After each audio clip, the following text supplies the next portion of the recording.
It was the Romans who first engineered solid bridges, using stone and a simple but revolutionary shape, the arch. However, the wider the gap, the more arches were needed, and the heavier the bridge became. For hundreds of years, Inca communities in the high Andes crossed gorges using suspended wooden walkways. It's said that 16th century Spanish conquistadors arriving in Peru looked in amazement and fear at the swaying bridges that could break at any moment.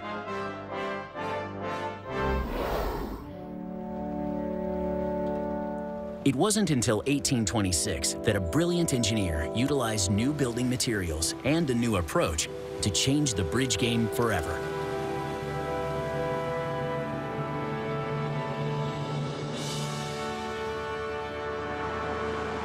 The Menai Suspension Bridge is the ultimate achievement of Thomas Telford, one of Britain's finest civil engineers.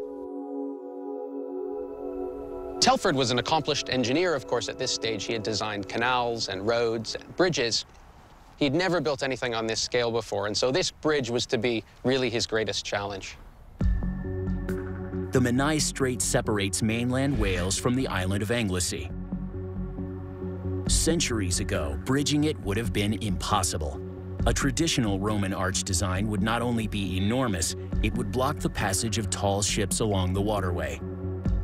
Imagine this as being the strait here, and these are the valley walls on either side of the strait. Basically, you cut your bits into shape, and you then have to gradually build your arch, adding the bits of the arch as you go. And if you imagine that as now being the completed arch, and we have our load coming along here, you can see that the compression forces that come from that car flow down through the various sections of the arch and into the abutments on either side of the valley. Now, the problem that Telford faced was that as you're building an arch, you would have to have some supports down here underneath the middle of the arch so that as you're building it, the blocks don't fall into the strait. And that would require some scaffolding. And this was just not acceptable to the Admiralty at the time because this is a very busy shipping channel, and they required 100 feet of clearance above the high water mark. And that led Telford to have to consider something that could give him a very long, clear span with no supports in the water, even during construction. Telford's solution was the world's first major long-span suspension bridge.